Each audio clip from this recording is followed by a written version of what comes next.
right, going to go ahead and call this meeting of the Utah Board of Resources to order. It is a little bit past 1 p.m. and we are meeting at the Department of Natural Resources here in Salt Lake City. We'll go ahead and go through introductions first and then move into our agenda. My name is Juliette Tennert. I represent Salt Lake and Tooele for the board, and I have the pleasure of chairing these meetings this year.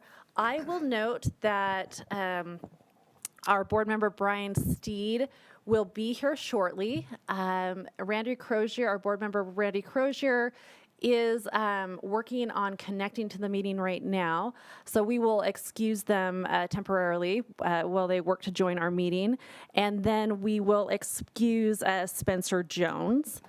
Let's go ahead and have our board member who is participating virtually introduce herself, and then we'll have the rest of the board introduce themselves. I'm Dana Van Horn. I'm with the Upper Colorado River District. Great, thank you. Mike Davis, Provo River Drainage. Kyle Stevens, Weber River District. Charles Holmgren, Bear River Basin. Blaine Ipson, Sevier River System.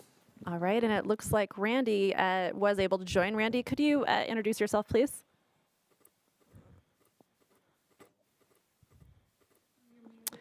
I think Randy is on mute, or we might be having some technical difficulties, but I will note that Randy Crozier has joined us virtually.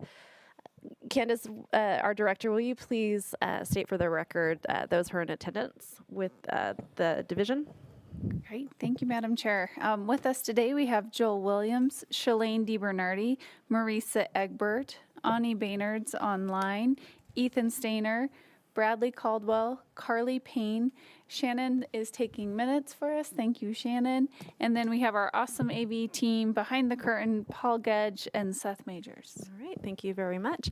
I will note that we take online public comment up until noon before this meeting, and it's my understanding, I'm looking to the staff, it's my understanding that there is no public comment submitted for today's meeting. So let's go ahead and just jump into the agenda. First, we have the approval of the minutes. They were included in the packet, and I know that everyone's had a chance to review them. Looking for a motion, unless there's any comments or Madam questions. Chair, I'd like to make that motion Great. that we approve the minutes with the stipulation that the summary page of board actions include the project numbers in front of the motions that are made and that were taken as a part of the meeting. Great, thank you. Is there a second? Second. All right. Seconded by board member Davis. Is there any discussion? All right. My understanding is that your motion, you can correct me, Kyle, if I'm wrong, would be for going from this point forward, not retroactively on this one, or what is your understanding? Would be to make the addition for this meeting and then to include that in future meeting minutes. Okay, Right. thank you. Thank you for that point of clarification. All right. All in favor? Aye. Are there any opposed? Okay. Oh, yes. Actually, let's go ahead and for this vote, I'll just ask Commissioner Van Horn, how do you vote? Aye. All right. Board member Crozier, how do you vote? Aye. All right. Thank you. I appreciate that. And actually, moving forward, thank you for that reminder. We'll start doing roll call votes for the other action items. I appreciate it. Okay. Let's go ahead and move to our next agenda item. We've got the NRCS snow report, and looks like we've got a new face. Okay. Welcome to Claire Stellick. Thanks for joining us. Thanks for having me.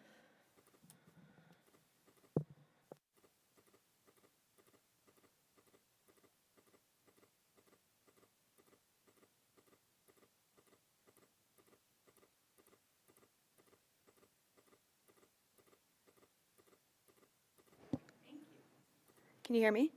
Yeah, that works great. Okay, thanks.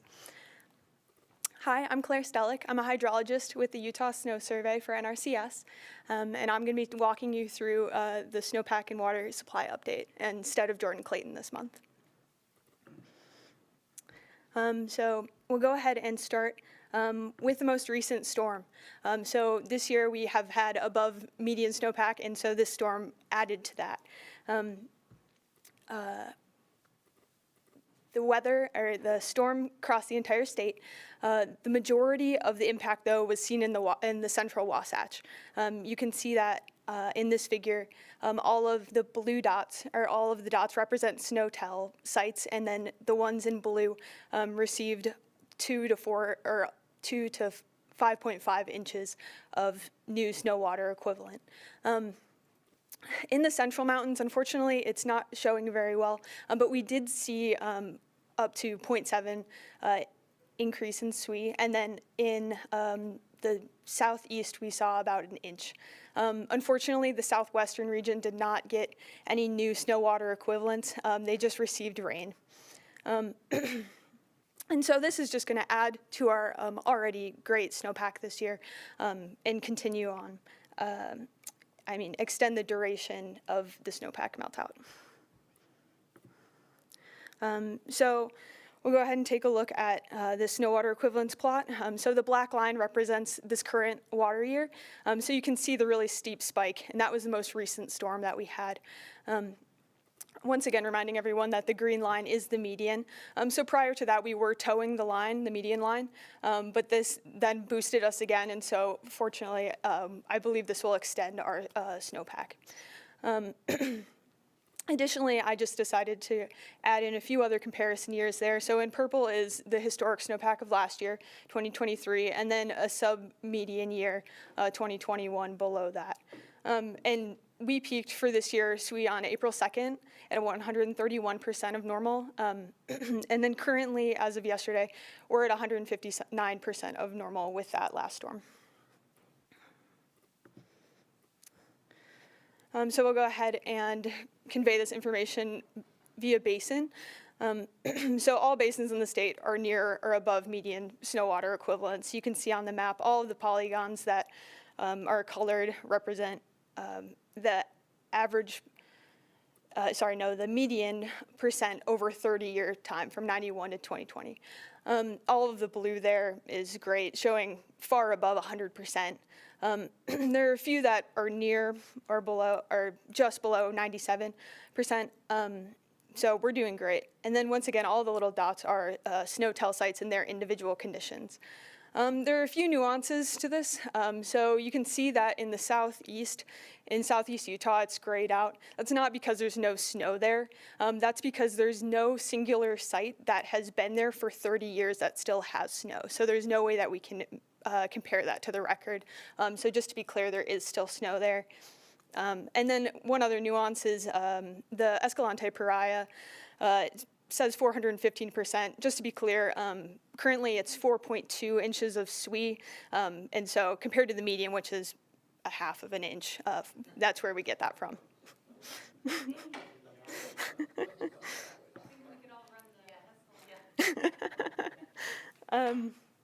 Okay, and so we'll go ahead and divide that into subbasins.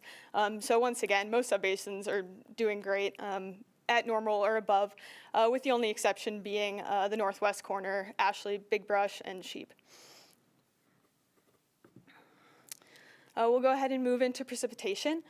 So since February, we've been above median precipitation. You can see that via the black line there once again. And there we go. And so to break it down even further by median per month, a little bit interesting, we got the majority of our precip for this range of time within February, but April was actually an inch lower than our median for April typically. Just kind of interesting. We'll go ahead and look at statewide precipitation. Once again, lots of blue, lots of green. We're doing really well. The one exception being southwestern Utah, which is 89%, so still doing really well. And then just looking at the outlook for the future. So the National Oceanic and Atmospheric Administration predicts that the precipitation values are going to be above normal in the next 8 to 14 days, especially in the southern half of the state. And then moving on to soil moisture. Soil moisture and then air temperature is just going to extend our snowpack longer. And we are really fortunate this year. We started out in a really good place at the beginning of the water year. You can see we were above median soil moisture, and then that has continued on almost through the entirety of the year. Currently, as of yesterday, we're at 82% saturation, and then we actually did peak outside the range of observed soil moisture in April at some point at 83.3%. We'll go ahead and move on to air temperature. So this is kind of interesting just because we did see that last observed storm, and you can very clearly see that in the temperatures too, that it was colder than it typically is in this time.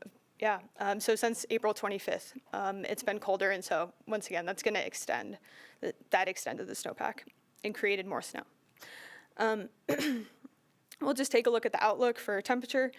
So unfortunately, it looks like that period of cold is kind of over. We're starting to see warmer temperatures now, and then NOAA predicts that in 8 to 14 days, that will likely see above normal temperatures. Statewide reservoir conditions, still more good news. 87% capacity at the moment. That's represented by that blue line with the brown dots in there. That's our current year. So at the start of the year, we started out where we were, we started out around 2020, the same there, and then we exceeded that, and then we had to drain a little bit in order to make room for this upcoming melt. So we are up 30% from last year, and we've already surpassed last year's peak capacity with an average of 8.8 SWE remaining in the state. Looking at stream flow volume forecasts, really good news for the northern half of the state, not as great for the southern. Outliers like the raft are going to get predicted 142% of average stream flow, where southwestern Utah, the upper severe and the lower severe are looking like they'll be doing worse, with the lower severe being the worst with 48%.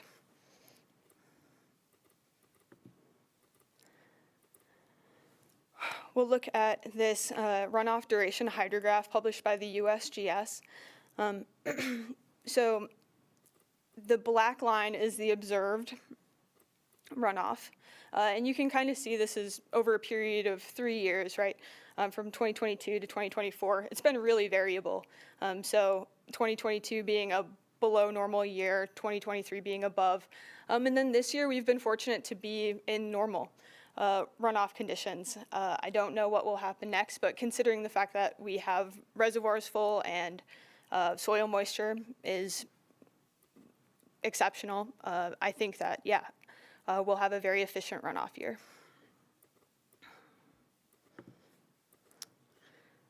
Surface water supply index. 15 of the basins have values that suggest above normal surface water supply. Those in the green, the Bear River Basin, Provo, and then Price, those are the best standing ones.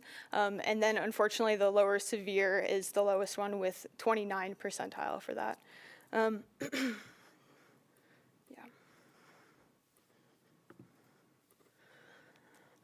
So overall, like I said, we had a really great year.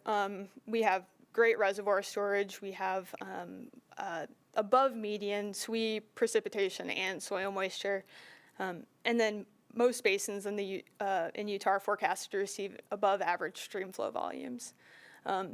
This is data that's constantly changing. And so if you want to stay current on your basin that you represent, I really recommend using this webpage that we have. There's a QR code there, or you can just find it on the Utah Snow Survey website as well.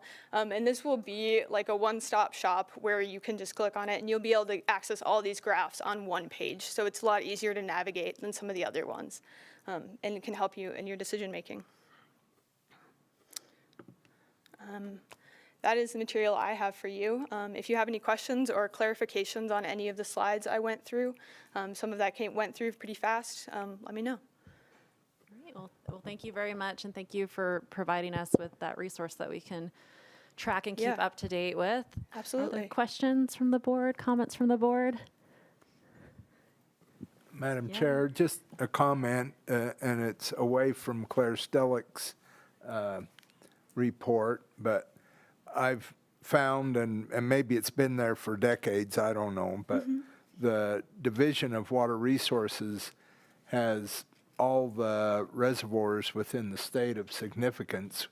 I look at bearriverbasin.org specifically for information on the Bear River, but the division has additional information on reservoirs that aren't included on the bearriverbasin.org website, and I find that very helpful in evaluating the reservoir storage in the Bear River Basin. So, That's good to know from our side as well. Yeah.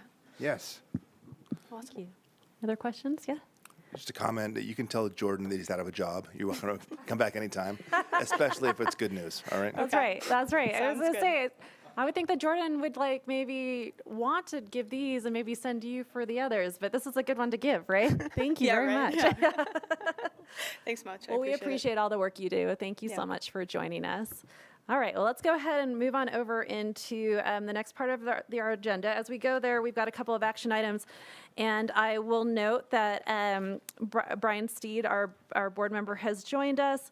And I will also just note for anyone who's listening that we have, the Board of Water Resources always has a briefing meeting the morning of the board meeting where we have received a lot of great information on these, I guess, these items that we're about to take action on. And so just wanted to note for the record that we had a great briefing meeting this morning that I'm sure will be available in the ways that the materials for this meeting are available. And so I just want to put that on the record, and I appreciate the work that the staff does to do that for us.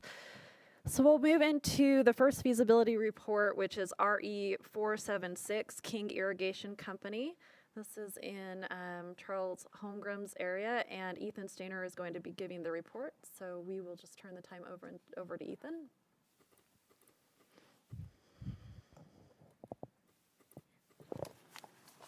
All right.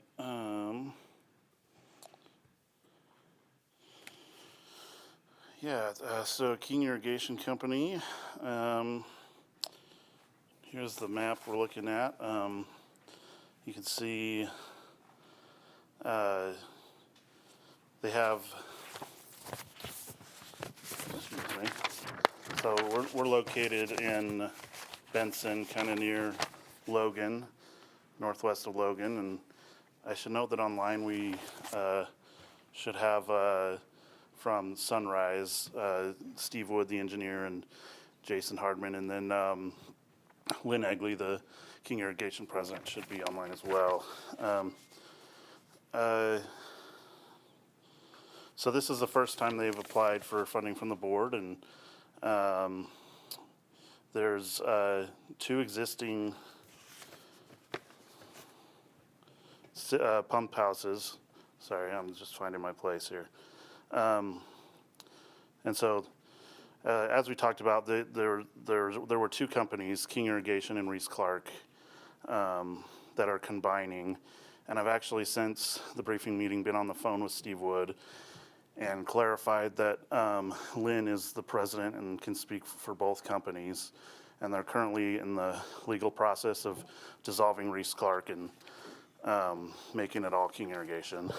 So that new service area will be serving 509 acres. There's 2 existing pump houses, 1 for each of the old companies, and they pull from this sharp bend. It's kind of in the northwest there. You see a really sharp bend in the Bear River. There's a couple blue dots there that are the existing pump houses, and right there next to it is the red triangle that's going to be the proposed pump station with the new 3 pumps in there that will really boost the system so it can be pressurized. And the purpose of the project is to update from the old canal system into a pressurized system. We mentioned in the briefing meeting that about 35 to 40% of water is lost to seepage, so that'll greatly improve the efficiency of their system.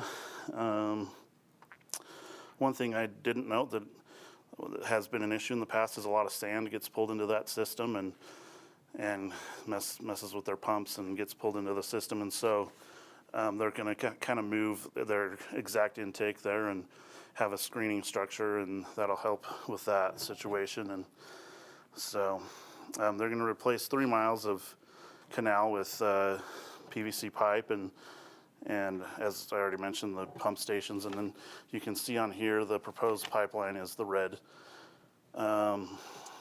dotted line, and the existing canals are kind of the green railroad looking. And so, yeah. And so to clarify a couple things,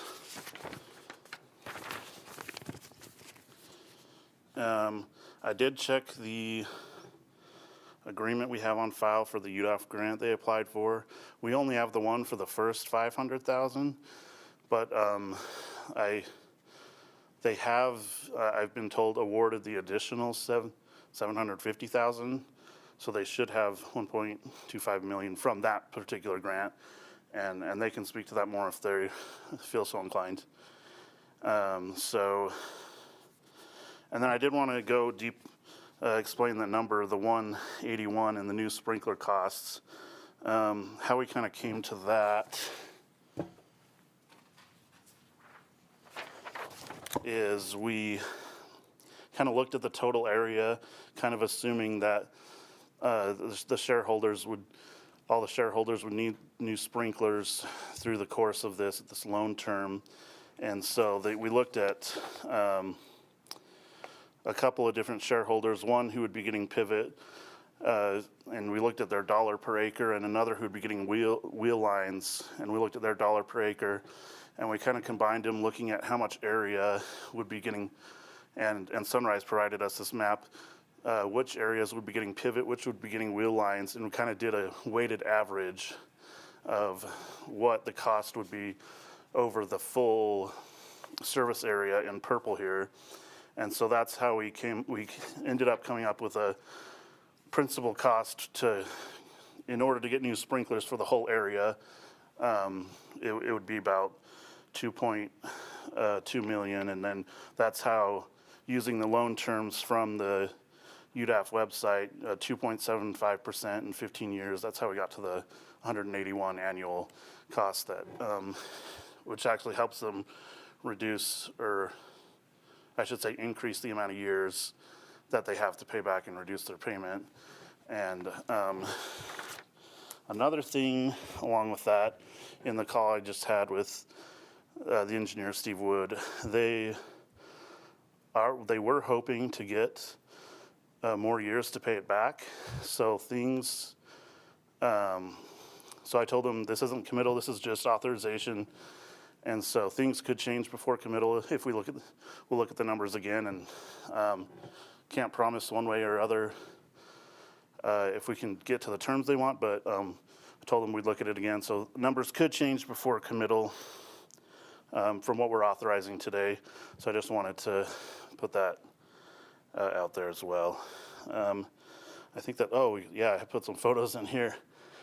So this is kind of their existing pump station. One of the, I'm not sure which one, but one of the existing pump stations. And thank you to the guys at Sunrise for getting me these photos. When we went for our investigation meeting, everything was covered in a foot of snow, so we couldn't really see much. And so they have, it looks like they put some sort of temporary liner on this piece of canal, but that's part of their canal system there. That needs to be upgraded, and I saw this one. It looks like it's just unlined canal. I'm assuming that's where the pumps pump the water into the system and into the unlined canal, and that'll be nicely upgraded to pipes. So, and that's their existing draw out of that sharp bend in the Bear. And so anyway, to get to the staff recommendation. The staff recommends the board authorize 28.4% of the project cost up to $960,000, and that the project be purchased at 0% interest over approximately 18 years with annual payments of $56,000. And that's it. All right, great. Thank you so much, Ethan. I understand that we have some of the representatives of King Irrigation Company joining us online. Gentlemen, will you please introduce yourselves for the record? And then if you have any comment you'd like to share with the board to supplement Ethan's presentation. Okay. I'm Glenn Egley. I'm the president of both companies at the time. Great. I'm Steve Wood with Sunrise Engineering, the principal engineer. Thank you. I'm Jason Harden, also with Sunrise Engineering, project engineer on the project. Great, thank you. Is there any specific question the board would like us to respond to? Well, let's go. We can go ahead and go to questions from the board. Are there any questions or comments from the board? Question, Madam Chair. This is Charles Holmgren. I had a question. Is King and or Reese irrigation companies, are they participants in Bear River Water Users Association? Do you guys have contract with Pacific Corp for storage water delivery? Yes. Okay, and then my other comment is when I did the calculation, and I maybe didn't have enough information, but it looked like the computed cost-benefit ratio makes it look like you're going to have a benefit of approximately $392 a year annually. Is that correct? I don't think I have seen those calculations to say yes or no on the correct fashion of that. I just look at the cost-benefit ratio of 4.99 over 20 years is what I was basing my question on. I think it's my understanding that the division actually works on those numbers. I'm not sure with the project applicants have insight into those numbers, or Maybe not. I mean, those numbers came from I don't know if study is the right word, but a feasibility by Zion's Bank or Zion's Finance. So they're the ones that kind of came up with the benefit cost ratio on that. Okay, so their analysis or study of it was based on Zion's numbers. Okay. Yeah. I just think it looks like a pretty healthy cost-benefit ratio from our perspective on the board. I might just follow up to the applicants just to validate that. Does that feel consistent to your expectations that the benefit of this investment is, relatively high? Is that a fair? Yeah, is that a fair assessment? That's kind of an unknown for me, where I've just been flooded for so long, but okay. neighbors around, that may be just a little high. Okay. Right. In discussion with the shareholders, they're all excited for the change. They're excited for the increase in the decrease of the use of the open channels. The actual revenue of it, that's yet to be seen, the actual financial gain of it. They're excited for it in terms of increase of ease. That we do understand that there is an increase of yield in the products when you can control the water through a pressurized system versus the uncontrolled flood channel. And their existing flood channel are pretty dilapidated and are in need of repair anyway. And so this was that was one of the big kicker to push forward for this project, was there was going to be a financial investment regardless of pressurization or maintaining of the open channel flows.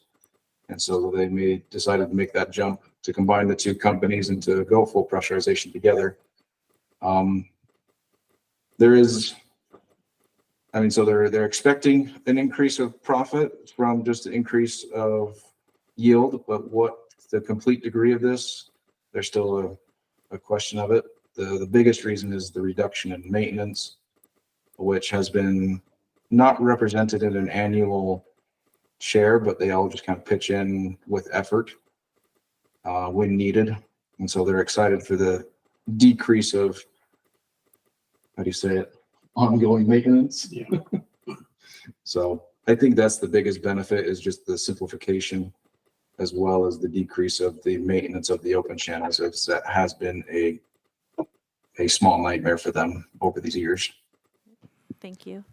Yeah. Madam Chair, just to add on a little bit, it also is a good water conservation thing. So it protects part of your share of the Bear Lake storage water that keeps you from being curtailed in lean years. That's great. Madam Chair, I do have just a clarification question, and that is asking the participants, you do have the Water Smart grant in hand? Yes, the Water Smart grant will be finalized by the end of this month. It has been officially awarded. We're just working through the final agreements. We have our approved category of exclusion for environmental through the Bureau of Reclamation. That is approved and can be provided if requested. We've been working closely with the Denver office with the Bureau of Reclamation. Everything is in hand, and they've approved us through the ASAP and SAMS avenues. We're just waiting for that final document, which last reported, which was 2 days ago. They said that they should be having that to us by, their date was May 28th, I believe, that we'll have that signed document. Okay, and then the second question was on the UDAF grant. Those have been awarded in two separate grant amounts. Is that correct? That is correct. The first was for $500,000, and we have that signed agreement. And we just got the signed agreement for the $750 earlier this week, and so I can send that over to Ethan for record. Okay, thank you. All right. And I have a question. This is Brian Steeden. It's just far afield, but I'm curious, how many days a year do you pump? That pump comes on usually about the middle of May for pasture and early hay, and it runs. We very seldom shut it off, barring a big rainstorm or anything that way, but it rotates and it runs through about the 1st of September. Got it. Thank you so much. All right. Any other questions or comments? Not, I would be looking for a motion. Madam Chair, I would like to make the motion, and I will move the board authorize 28.4% of the project cost up to $960,000, and that the project be purchased at 0% interest over approximately 18 years with annual payments of $56,000. All right, thank you. Is there a second? All right. Thank you. Seconded by Board Member Ipson. Any discussion? All right. Candace, will you help me with a roll call vote, please? Yes, ma'am. Thank you. Okay. Board Member Davis. Aye. Board Member Stevens. Aye. Board Member Holmgren. Aye. Board Member Ipson. Aye. Board Member Steed. Aye. Board Member Van Horn. Aye. And Board Member Crozier. Aye. All right, thank you very much. That motion passes and the project is authorized. Thank you. Thank you. Okay, let's go ahead and Thank you. move on to our next feasibility report, RE 478, Wellsville-Mendon Conservancy District. This one is also in Charles Holmgren's area. And Brad will be giving the presentation. All right, Madam Chair and the board, good afternoon. I am filling in for Tom. He's currently on vacation. And so let's get into it. The proposed project involves enclosing and pressurizing 3.3 miles of the upper canal with pipeline diameters ranging from 8 to 36 inches. Pressure grade PVC pipe will be used to tie into existing sections. Meters will be installed at turnouts for precise monitoring. The project targets a reduction of 578 acre-feet per year in water loss due to seepage and system inefficiencies. Transitioning to a pressurized system eliminates the need for private pump stations, leading to energy savings and more efficient irrigation methods. And here's the map showing where the pipeline will go. I believe the yellow line is the existing pipe. The dotted red line represents the phase 1 of the project, and the crosshatch line represents phase 2. And then there's a red box near Hiram Reservoir that's going to be the proposed pump station. And then here is the reservoir, pump station, and pipeline that is already in place. Here is the open ditch that will be piped. And then there's some more of the open ditch as well.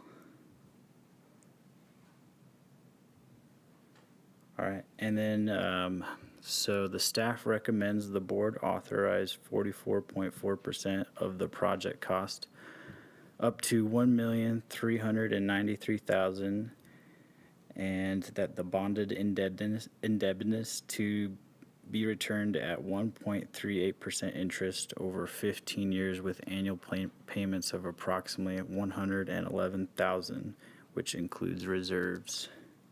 And do we have Wellsville online? Yeah, I believe so. Thank you, Brad. So it looks like. Yes, we're here. Great. Okay, Yeah, perfect. Gentlemen, thank you so much for joining us. Just for purposes of the record, could you all state your names? And then if you have any comment that you'd like to share with the board before we go to questions from the board, we would welcome that. Curtis. I'm Curtis Maughan. I'm a board member for Wellsville-Mendon. This is Quinn Murray. He's the board president for Wellsville-Mendon. This is Kurt Lindley. He's our water master. Chad Brown with Franson Engineering, and Ben Sandberg of Franson Engineering. Great, thank you. And we'll go to questions from the board, but is there anything you'd like to share before we do that?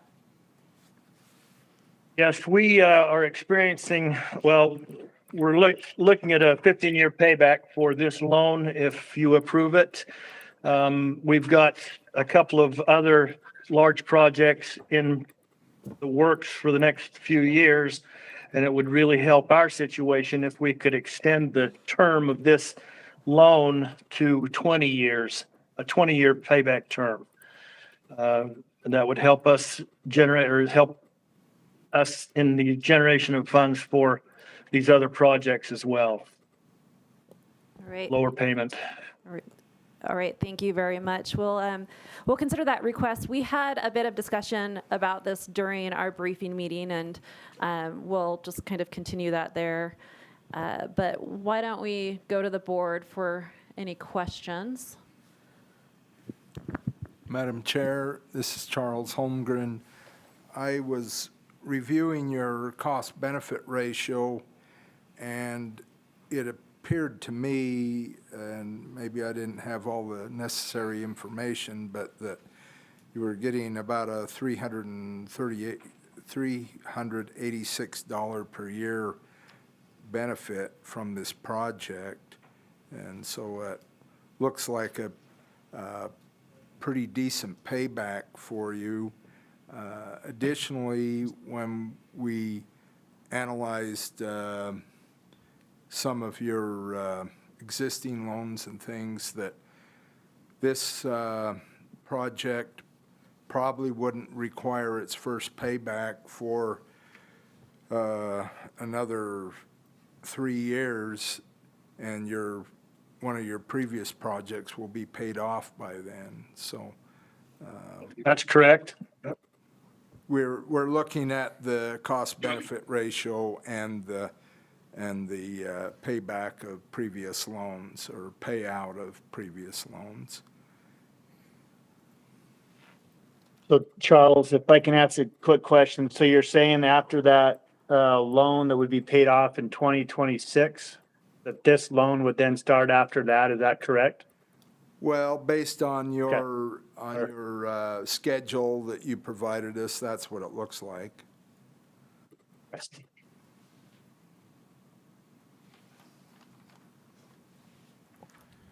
Go ahead, Kyle. Madam Chair, this is Kyle Stevens. I also have a question, the same as the one I asked the previous applicants, and that is, you've indicated here that you have a UDAF Ag Optimization Grant. Has that been fully approved It has, yes, for the 1.5 million? yes. But that's two different grants. A $500,000 grant and $1 million grant, and those both have been approved and authorized. Okay. And then another question, there was some discussion in an earlier briefing meeting that you've also applied for a Water Smart grant, but have not received any word on that amount. If that were to be granted, well, what have you requested, and would that then reduce the amount that you'd be requesting from the board?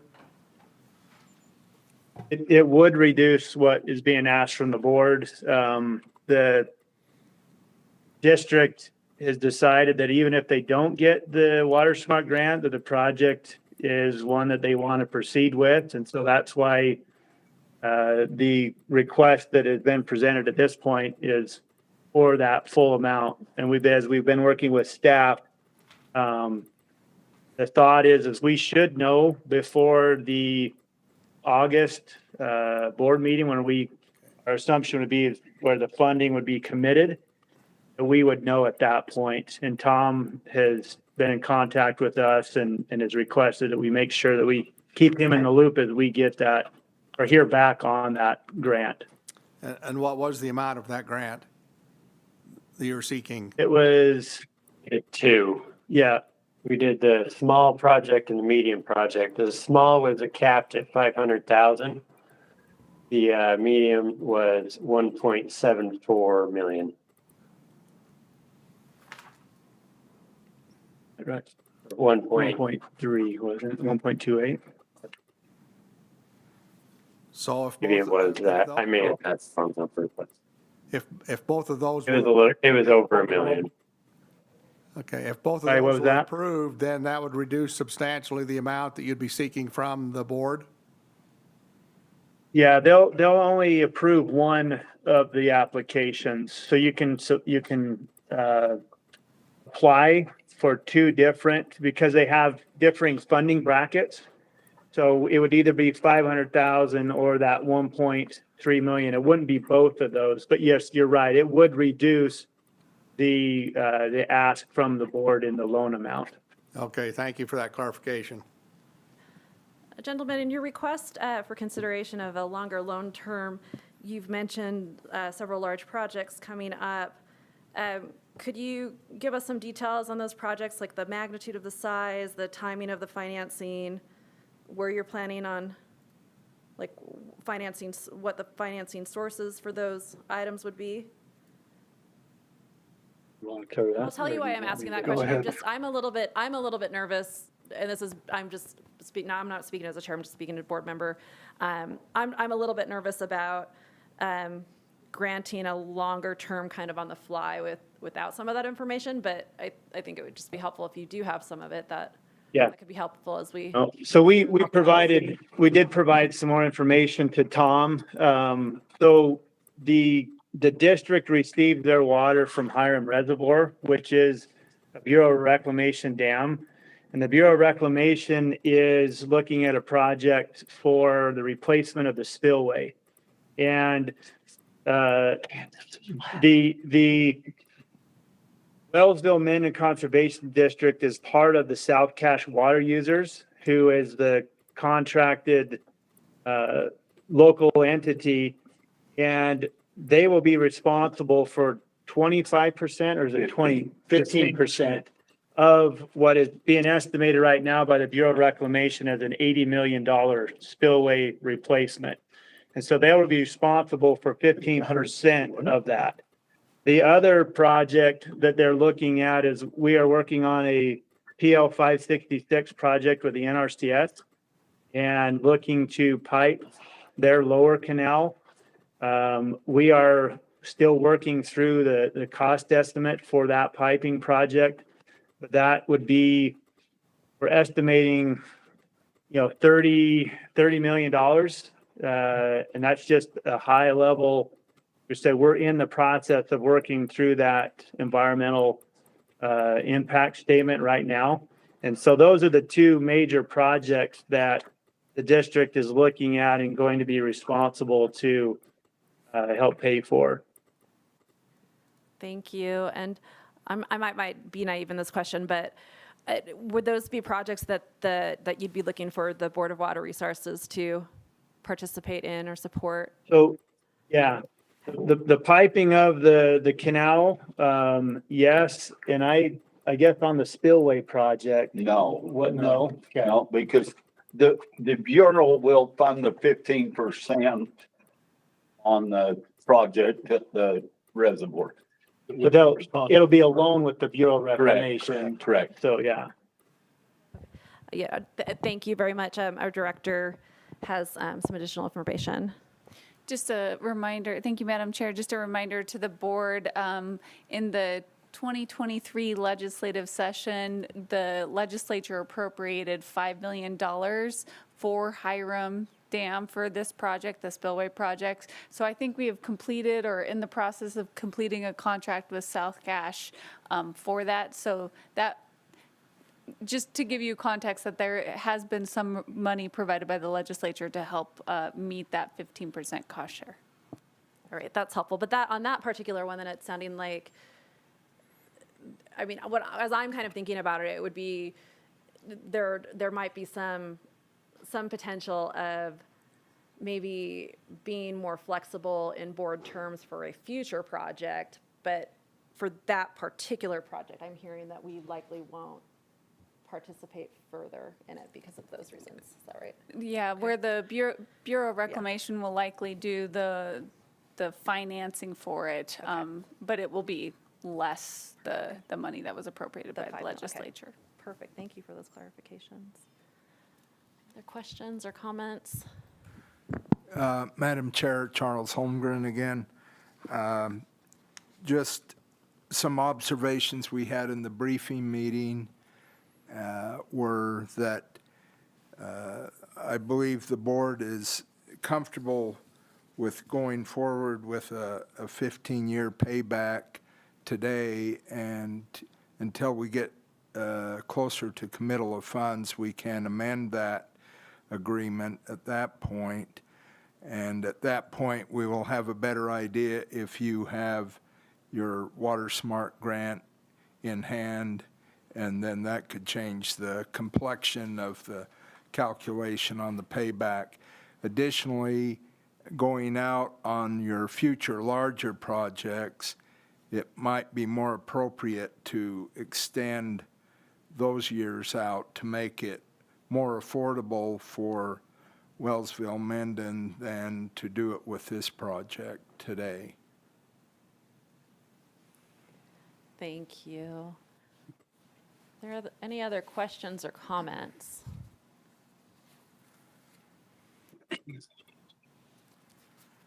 Seeing none. Be looking for a motion. Yeah.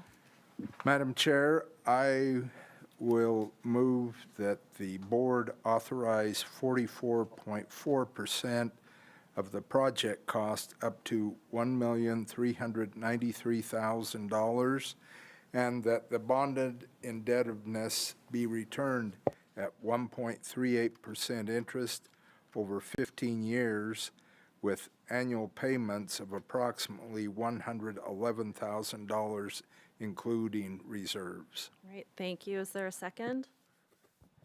I'll second that. Great. Kyle Stevens. Thank you very much. Any discussion? All right, I'll look to our director to help with the roll call vote then. Okay, Board Member Davis? Aye. Board Member Stevens? Aye. Board Member Holmgren? Aye. Board Member Ibsen? Aye. Board Member Steed? Aye. Board Member Van Horn? Aye. And Board Member Crozier. Aye. All right, thank you. That motion passes, and the authorization as recommended by staff has been approved. Okay, next we have. Thank you. Thank you. Next we have committal of funds, RC 067 Twin Creek Special Service District. This is in Mike Davis's area, and Ethan will be doing the report on this one.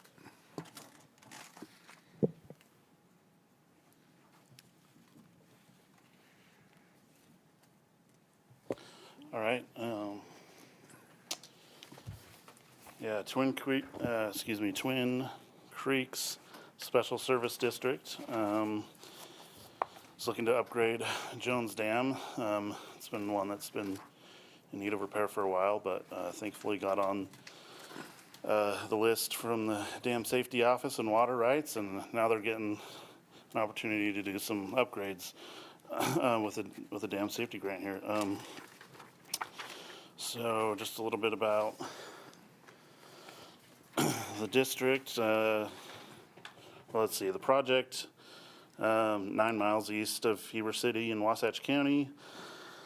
The district has come before the board before back in about 1996 for some culinary water upgrades, and they provide culinary and secondary water to kind of east Heber City, Heber Valley area. The dam was constructed in its current iteration in 1956. It's 36 feet high, 450 feet long, and has a storage capacity of 176 acre feet. I didn't write down the year, but it's been a while, or I think it's been on a restriction to how much it can be filled. I think half level restriction. So it's been quite a while where it's been under that restriction. Some of the potential deficiencies noted by the Dam Safety Office include seepage, static and seismic stability, outlet conduit integrity, insufficient spillway capacity, and a lack of performance instrumentation. So some of there's a lot of upgrades. I'll just go through a couple of them. They're going to upsize these 50-foot long pipe sections that are part of the spillway and convert the concrete chute to a riprap chute that's a little bigger that will provide better spillway capacity. This one's really cool, a trenchless rehabilitation and extension of the outlet pipe, and as well as a replacement of a gate valve for that outlet pipe. To address seepage, there's going to be a new filter drain, blanket, and tow drain system installed. And then to address seismic stability, there will be a stability berm installed at the downstream tow, and there, as well as some other smaller improvements, new staff gauge, new piezometers. Yeah, so they're looking to begin construction in June or July, and let me get you to the cost share. This is an 80-20. Since they're a service district, this is an 80-20 split. $2.3 million total, with the board putting up front $1,840,000, and then the applicant $460,000, and so. I'll just get into the staff. Staff recommends the board commit 80% of the project costs up to $1,840,000 as a dam safety grant. And that's the report. All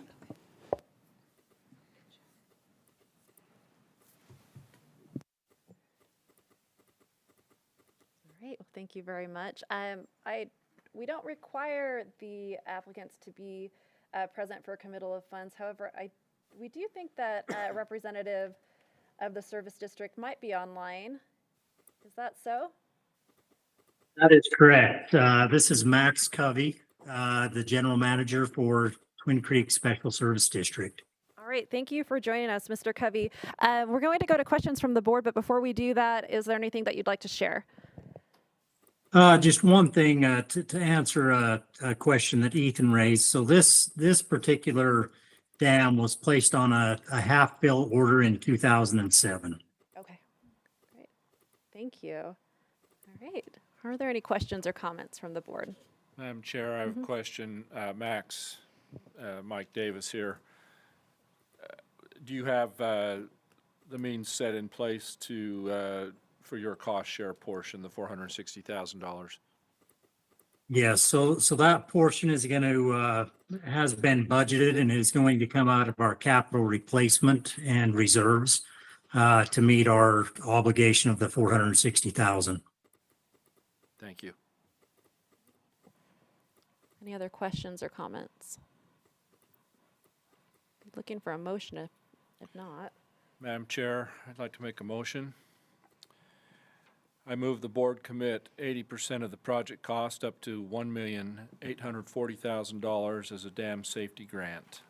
Thank you. Is there a second? I'll second. All right. Second. Seconded by many board members, but we'll put board member Steed on the record. Any discussion? All right. Do you mind helping with the roll call? Yes, ma'am. Thank you. Board Member Davis. Aye. Board Member Stevens. Aye. Board Member Holmgren. Aye. Board Member Ipson. Aye. Board Member Steed. Aye. Board Member Van Horn. Aye. And Board Member Crozier. Aye. All right. Thank you. The motion passes and the committal of funds is approved. Thank you. Thank you. We'll note on the agenda that we have 4 new applications that will be under review by staff, and then the board RE482, RE483, RE484, and RE485. And then we'll move on to a project update on the West Cache Irrigation Company. And Mr. Ethan Stayner will be giving that one as well. We haven't given you a moment to sit down, have we? Thank you.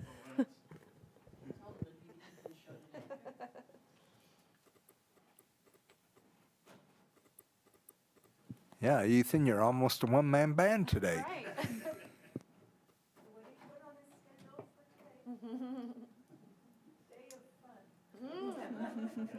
right.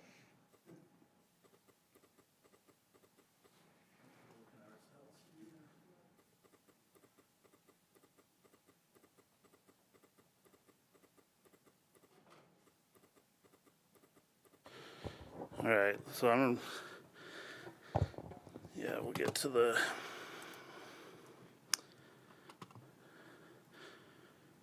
slideshow here. Hopefully that, oh, cool.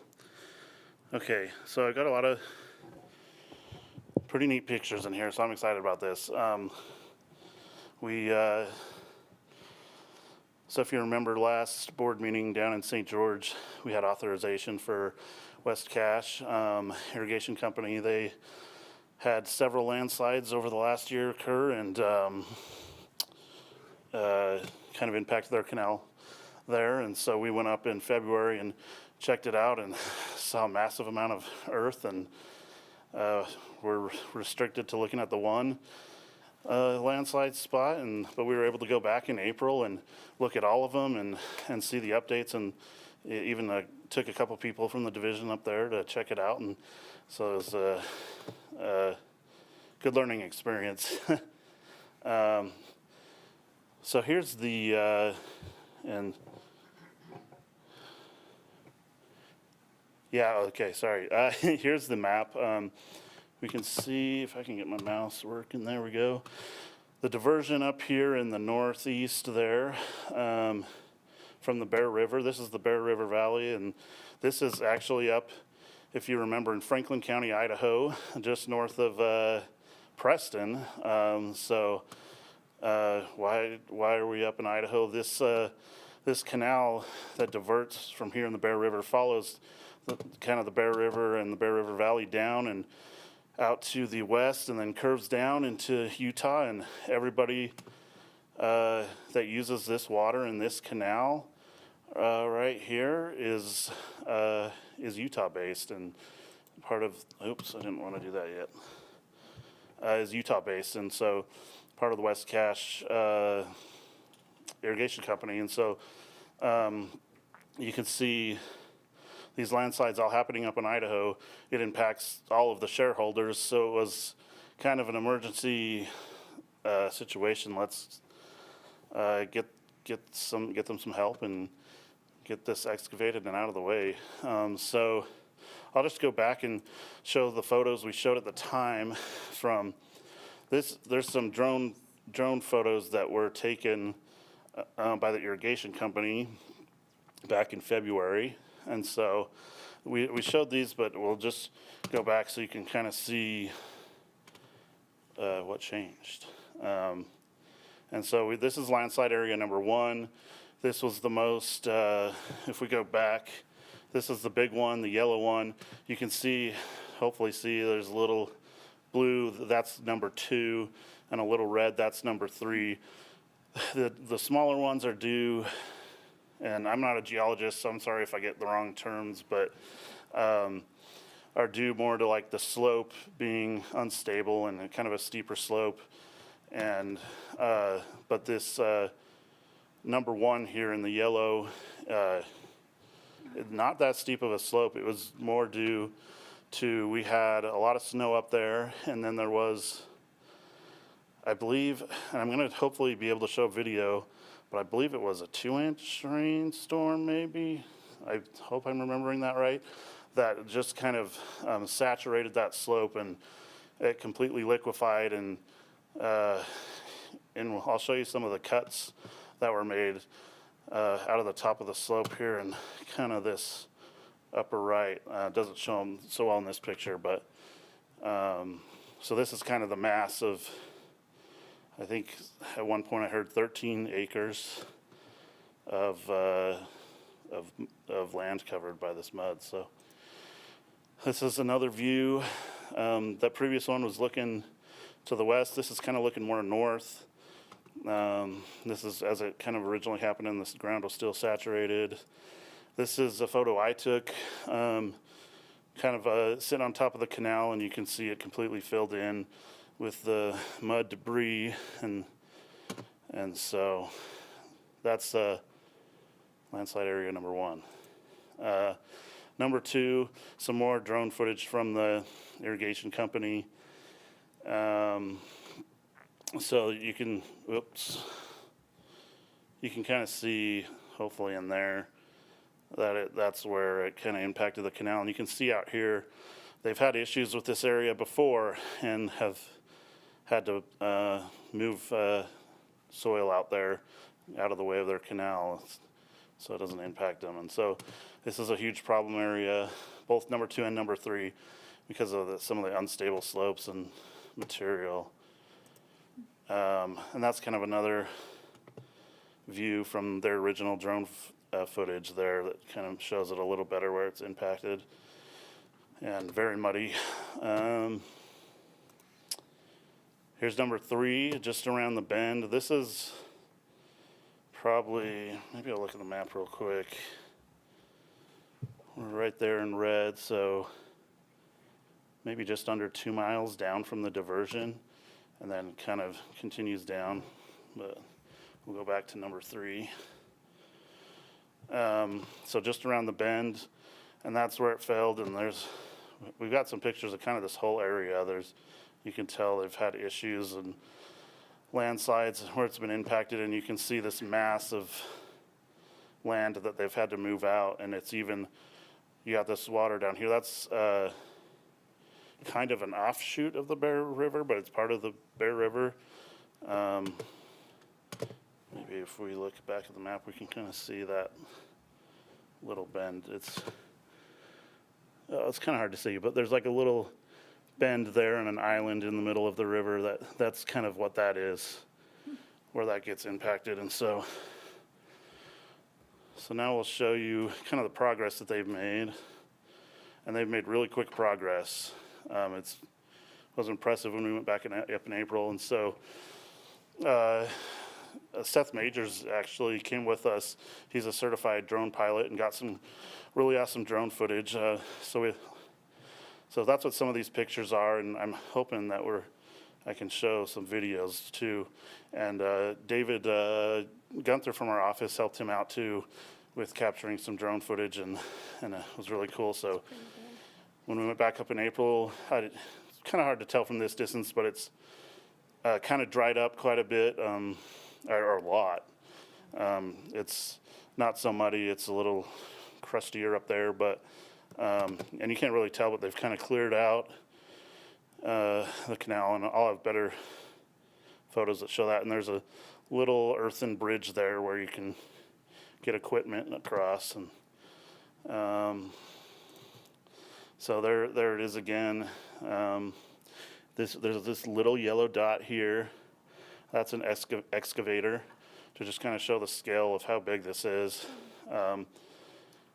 And you can kind of see it, the cuts up there at the north, at the top of the hill, and kind of how it all flowed out.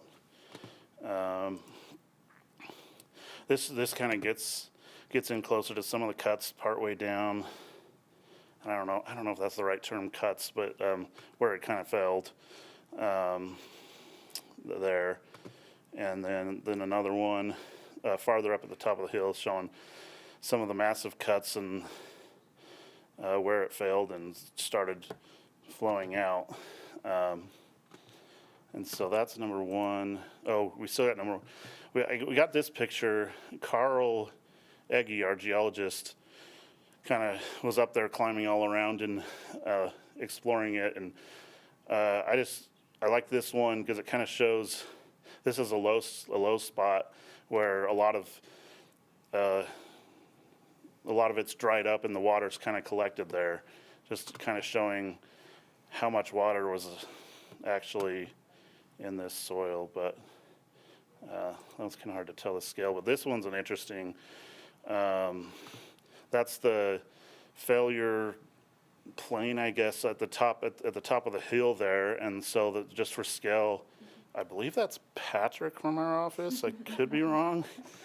And he's not as big as me, but he's not small either. And so that kind of gives you kind of how big this, maybe 50 feet big that this failed at. And so it was pretty interesting to kind of see that and explore. And then, I got these. This is just showing the purpose of the project, clearing out the canal so they can restore flow here soon. And there's this little earthen bridge that some of our local friends were using to cross, and they were hanging out with us. So we were capturing some footage. But so they cleared out. So this is back April 24th. They already had landslide number one cleared out, and they just left this for access. And this is on top of that little earthen bridge looking to the east. Looking to the east there, just showing that the canal's cleared out. And so going to number two, this might be a photo I took, but kind of showing where that failed and where they've kind of cleared it out. And then, and this is just a close-up of all that amount of earth that has been moved.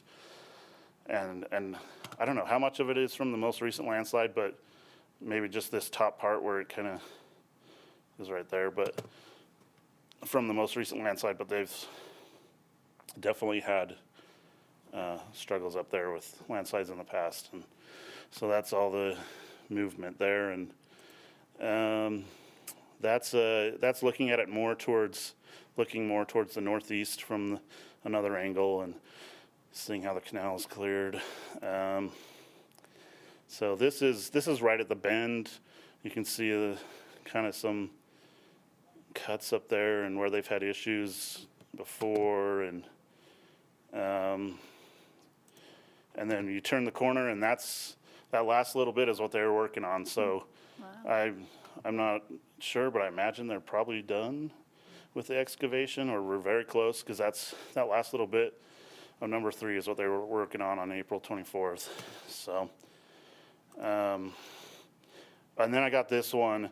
This shows kind of the mass of earth that they had moved from previous landslides and this landslide, and in that number 3 spot, which was the most eastern one. And you kind of see that, you got the main stem of the bear and then this kind of little outer stem with the island in the middle that it's kind of impacting. And so those are the cool photos. Hopefully got some raw drone footage that I want to show, and then hopefully a YouTube video. Oh,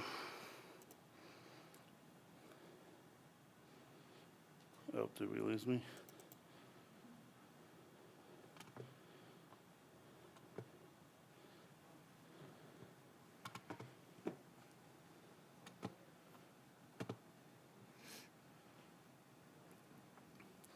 Oh, here we go. Okay.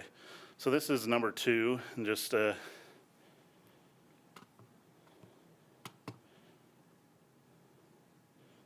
maybe it's loading.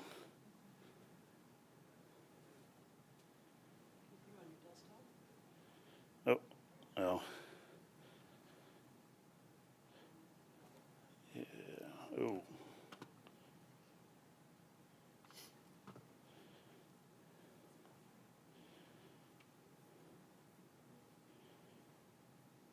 Where should it be? Oh, there we go. So it's just kind of from the top down look at the landslide at the second spot.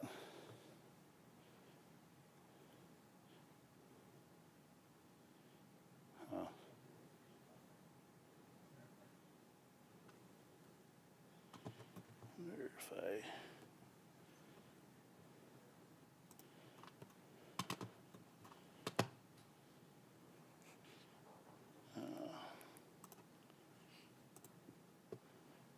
Okay. Yeah, so that kind of gives you a view of kind of like the up and at the start where it fails and kind of goes down. And maybe we'll try the other one. Yeah, those are our Suburbans that we took, and there's a little red dot that's the landing pad for the drone. So, and it's just kind of flying over us, and the canal is kind of cleared out there, and so. Do you remember? Let me see if that's the canal. Yeah, and there's where they've moved all the soil, but.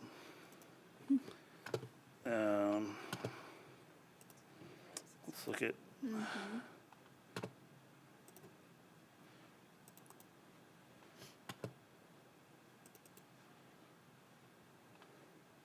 Hopefully this one kind of works.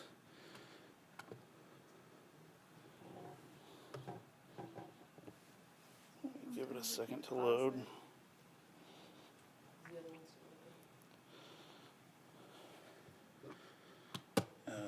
No, I don't think so. We could close out of some of these other PowerPoint. There we go. So that's kind of showing them doing the work on the third spot there. And it just kind of flies over, and then you'll see it'll turn up and show the landslide.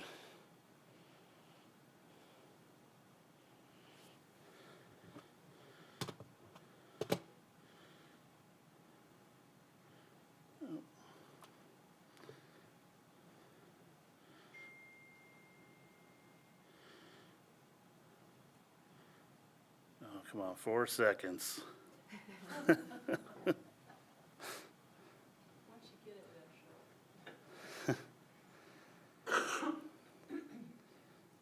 There it is. Yeah, you saw it swing up and show the landslide. But okay, the last one is a YouTube video that was created. Seth kind of, I think, worked on making some really cool drone footage, and then Crystal from our office filmed an interview with Carl, our geologist. So hopefully this works out well. Ethan, will you ask if it's not showing online for Dana? Oh, yeah, is it showing online okay? Ethan, we're going to play it from a computer back here. Okay. Give us 1 second. Yeah, thank you.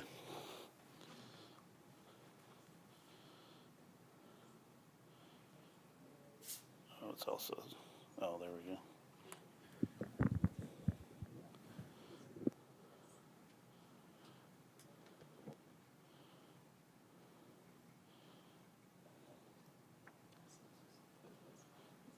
We're currently standing on a landslide in Idaho, of all places. It's a project of ours for water resources. The canal just below this landslide that was impacted, and there's water rights, Utah water rights in that canal. So we had to come up here and investigate it as well as fund the project. It's a big landslide, as you can see, huge landslide. It's all in Lake Bonneville sediments. And Lake Bonneville was a lake that occurred about 32,000 years ago to about 16,000 years ago. All this material here is very fine grained. And the reason why this failed, we had, happened around February the 12th, and there was a good 2 feet of snow on the ground. And then there was a rain, almost 2 inches of rain from an atmospheric rain event. And all of that snow melted instantaneously. It saturated the slope. The slope is actually pretty steep there, and we had an instant failure. The failure is kind of interesting. It was a rotational slide at first, so it's kind of like a bowl slide, and then there was so much moisture in it, it failed as a mud flow and came out, and that's what impacted the actual canal. The work on the canal has been ongoing for the last month. They're almost done with it right now due to the reason that they're going to have runoff here very soon and the farmers need the water. As you can see in this part of the slide, we have some sagebrush that don't occur here, as well as this big cedar tree. All of this vegetation was actually upslope. And when the landslide failed, it brought all of that material down. Usually in landslides, you get trees and material like that tumbled up. But in the case of this cedar tree and some of these sagebrush, they rode on top of the slide. They pretty much surfed it. And the cedar tree we've actually looked at on Google Earth, it's probably moved from its original location probably about 200 feet or so. Oh, that nice logo at the end. Are you a Rocky Mountain Power customer? Yes, I am. Whether I want to be or not. Yeah, exactly. And I think I'll leave it at that. I'll save that video for the end because that was really cool what they put together. So, Madam Chair, board members, thank you. It's been a cool project to be a part of. Madam Chair, just to comment about Ethan, he's been kind enough to invite me a couple of times to meet with him up there, and I had conflicts when he invited me up, so I didn't get to see it with them. I went up and looked at it by myself one time. But it's, for your information, it's very close to, I believe it's Highway 89, and very close to the Bear River Massacre site. So now there are 2 events that you can view along Highway 89, the Bear River Massacre site and the West Cache Canal failure. So anyway, if you're up that way and on your way between Preston and Downey, Idaho. Yeah. Thank you. Well, thanks for sharing those great pictures, and glad to see the restoration. Okay. We'll go ahead and move on to the next agenda item. Carly Payne will be giving us the Watershed Council's update. Thanks, Carly. All right, thank you for having me.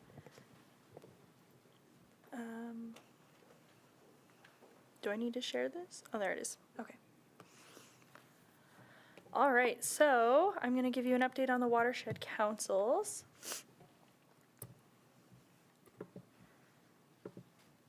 So can you guys see that? Okay. I'll give it a minute. Okay.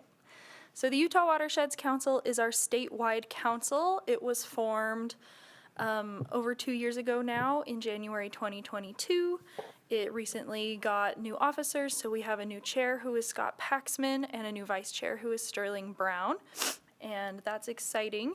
The membership has not quite doubled, but it has increased from 14 to 25 as we add all of these local council representatives to it. So that's exciting. And then with the passage of House Bill 280, it also added the Water Resources Director, Candace Hasenjager, and Teresa Wilhelmsen, the state engineer, as non-voting members. As far as our local councils go, we're setting one up in every basin. So we have 3 remaining, and those are Southeast Colorado River, West Colorado River, and Great Salt Lake. And the Colorado River councils will hopefully be done by the end of this year, so that is exciting. I know that Southeast Colorado River has their convening meeting later this month, so that's great. And then the Great Salt Lake Watershed Council, there will likely be legislative changes to the makeup of this council to align it with the Great Salt Lake Advisory Committee. So we are waiting to see how that goes. But in the meantime, we're encouraging the 5 councils located within the Great Salt Lake Basin to start participating and going to those GSLAC meetings so they can be involved. And And then the Utah Watersheds Council has invited the local councils to start reporting to them. So we are starting in July with Utah Lake, Bear River, and Weber River. And I do want to note there was a mistake in your packet. It said Jordan River Council will be reporting. They will not be reporting until October.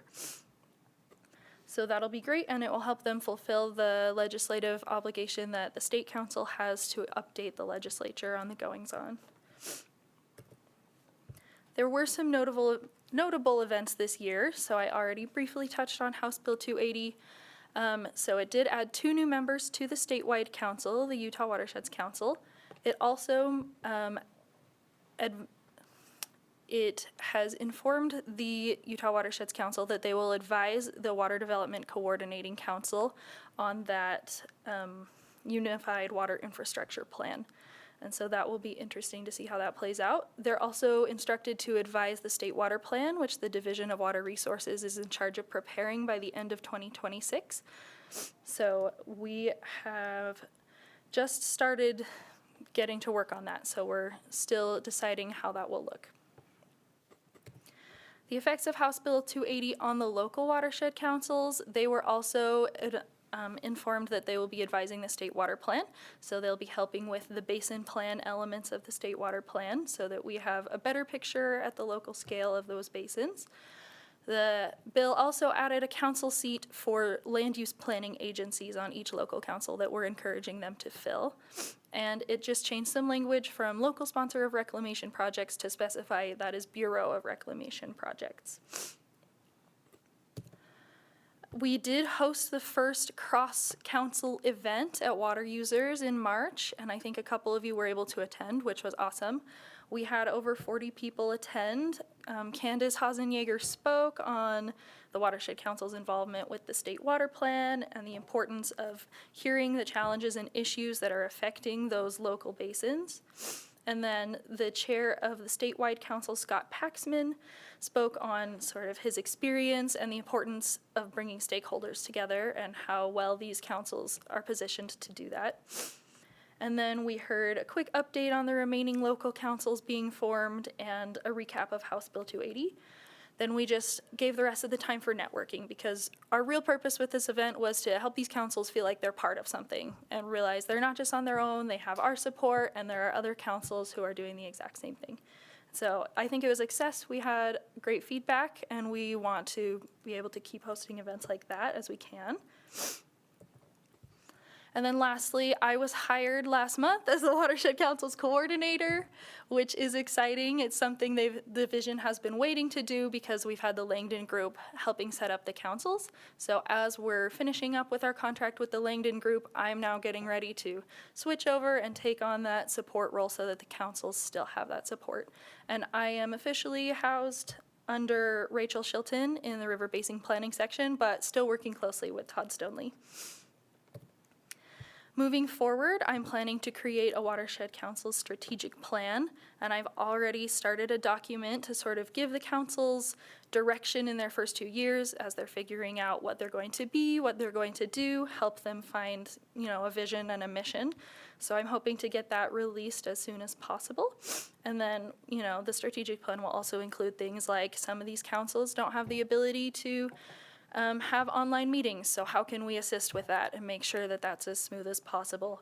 And then we'd love to have a symposium or training within the next year, and we did have the chair of one of our local councils offer to help us put together something. So it's awesome that he's excited, he sees the vision of what they're involved with, and we're looking forward to that. And then, are there any questions? Thank you, Carly. Questions? Okay, Well, thank great. you. Yeah, we're so happy to have you in this position, and we'll look forward to future reports. Yeah, thank you so much. Right, let's go ahead and turn the time over to our director for the director's report. Thank you, Madam Chair and members of the board. As you can imagine, it always feels like there's lots of things to do. And I first wanted to give a quick update on, and Carly touched on it a little bit, on HB 280. There's a lot of tasks that came out of that bill. One, just kind of go through some of the big milestones we need to hit. So the law went into effect May 1st. On October 31st of this year, the Division of Water Resources need to have the integration of the existing funds study completed. And then by June 30th of 2025, all of the relevant agencies, which includes the Board of Water Resources and the Division of Water Resources, the Division of Drinking Water, Water Quality, CIB, UDAF, to submit a plan to the State Council, the State Water Development Coordinating Council. We have to also have a fee study. The Division of Water Resources has to have a fee study by October 31st of 2025. And then a Unified Water Infrastructure Plan completed March 1st of 2026.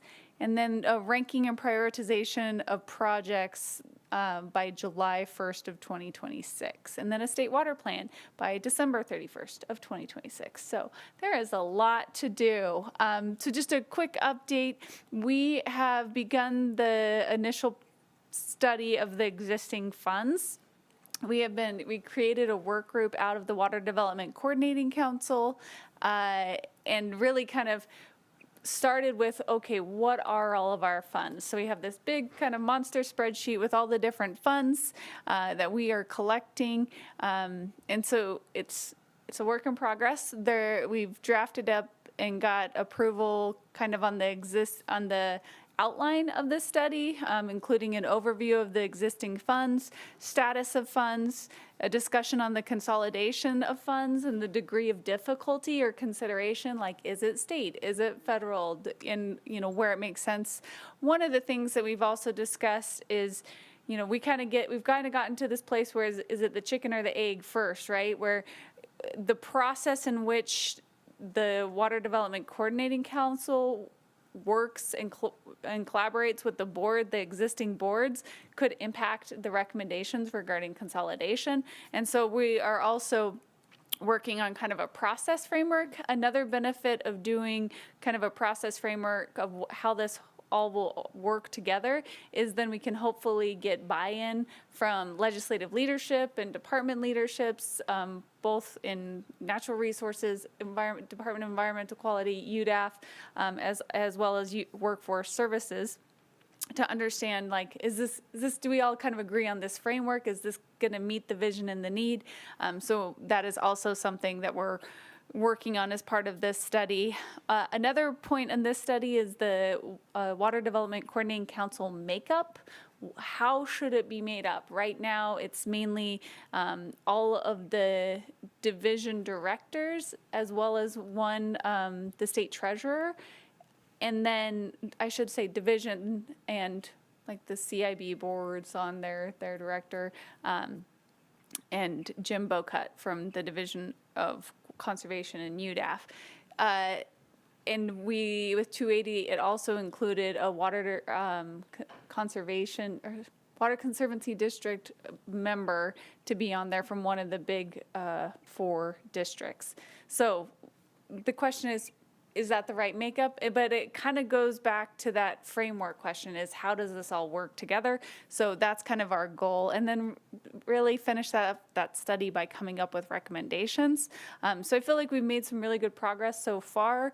We still have a ways to go, but, and then we also had our Water Development Coordinating Council meeting on Tuesday, and we discussed the kind of needs of the council and how to kind of move this forward. And one of the ways that we talked about that was hiring a consultant to help with even just collecting of all the projects and all the things. There's a lot of work that needs to be done.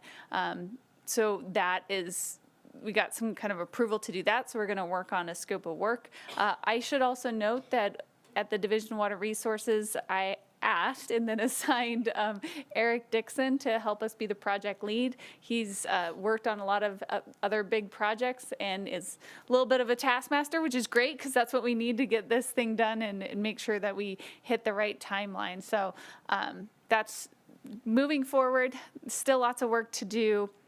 In addition to that, the state water plan piece that Carly mentioned as far as being completed in 2026, while that may seem very far away, in the realm of state water planning, it is not that far away. We have a lot of work to do. So we have decided that, and have kind of had some discussions with the other divisions that may participate in this process, but that we're going to have a policy group that we'll check in with, you know, once probably every couple months, 2 or 3 months right now, and then as we get closer, we can check in with them more regularly. But to have those touch points with all of the directors to make sure that they're okay with the direction that we're going and are seeing the content that we're creating.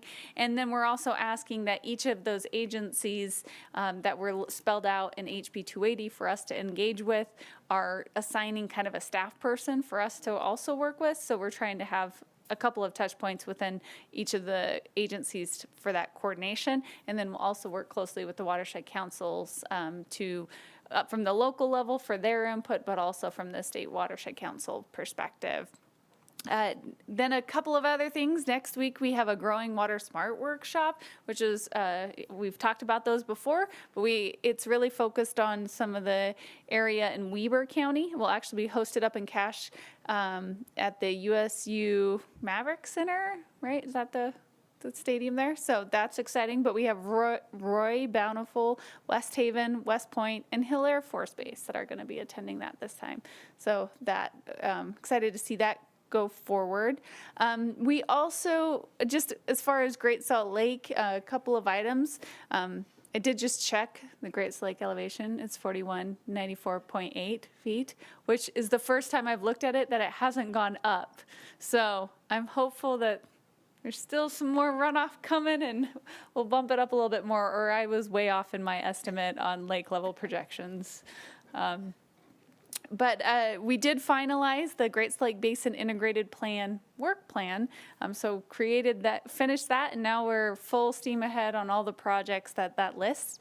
One other thing to note is that we are in conjunction with the Great Salt Lake Commissioner's Office and Weber Basin Water Conservancy District. We have applied. I just got a notice that it was officially submitted, but for the Snow Water Supply Forecast Program grant. Whew, there's a reason why I didn't remember that and had to write it down.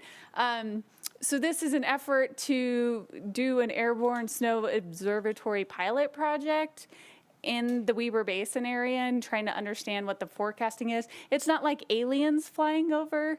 It's more like a plane flying over with LiDAR and measuring the ground surface and then going back when it's snow-free and then going back when there's lots of snow. Hopefully, that's the goal. And trying to get a better snow map coverage, and hopefully it improves forecast. But that's one of the questions that we have is the juice worth the squeeze? Is the amount of money we have to pay for the snow observatory, airborne snow observatory, are we getting that much better information on forecasting? Then just two other items, a conservation update. We are in the process, we made an offer and she accepted to hire someone to help manage our landscape incentive program. Her name is Madison Martini, and we'll have her meet you, but she's starting March 13th, so will be a great addition to our team.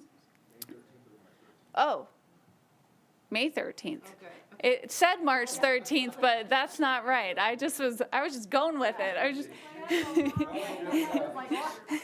May 13th. Thank you for the clarification.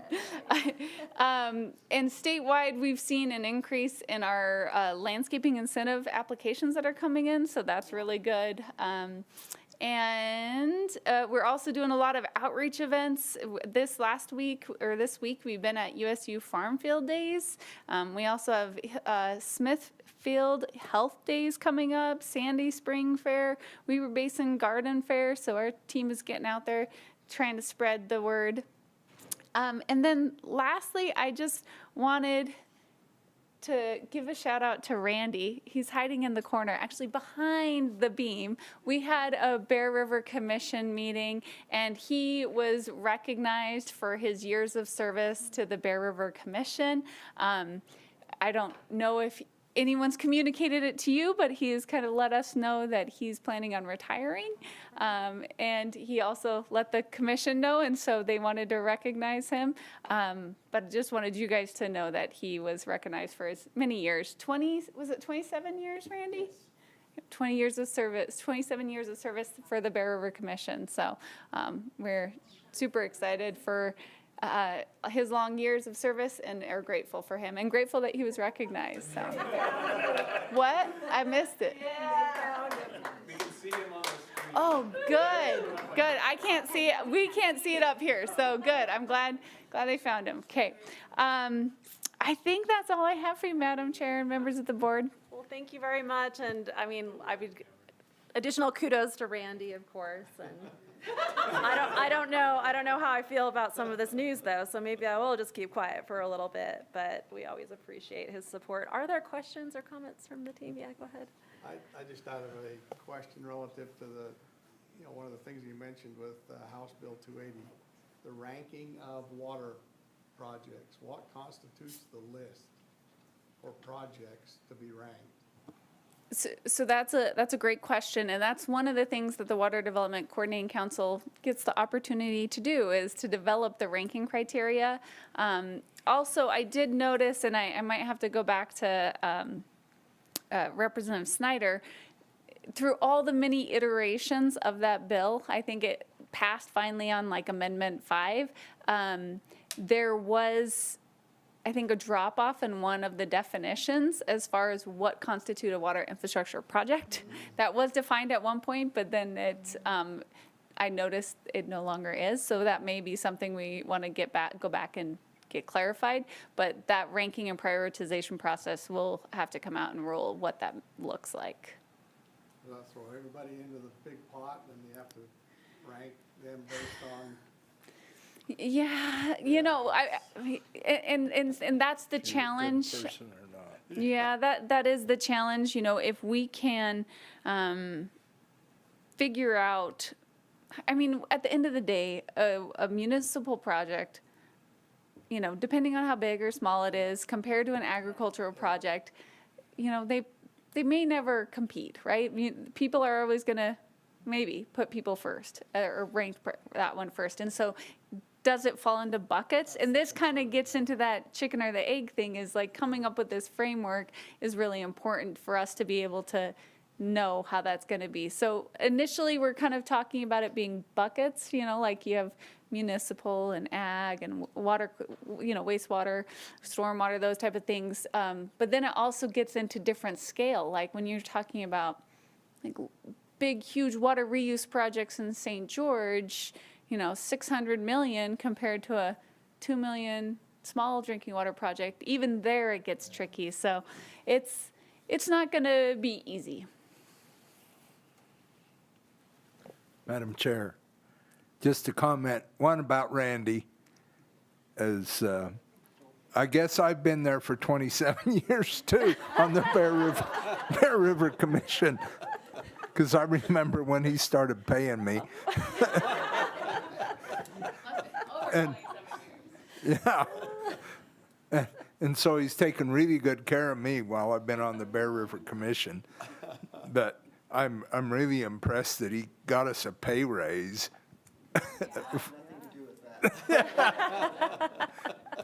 I hadn't had a pay raise in 27 years on the Bear River Commission.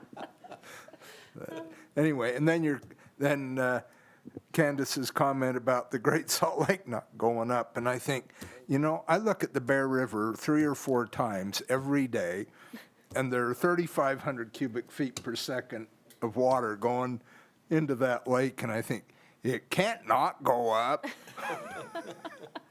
with all that water going by. It shows you what a big lake it is. Yeah. All right. Thank you, Madam Chair. Thank you. Any other questions or comments? All right, well, it's a great report. Do I have, I think. Randy retired because we stopped letting him say no about it, whether or not there were comments. That was one of the reasons. Randy, what is the timing? Or is this more of a just it's coming? It's August. August, okay. All right. Right after the board tour. Yes, after the board tour. Okay. All right. Well, let's, I'll be looking for that final motion. All right. Is there a second? Second. All in favor? Aye. All right. Safe travels home, everyone. Thanks for a great meeting. Great report, great information.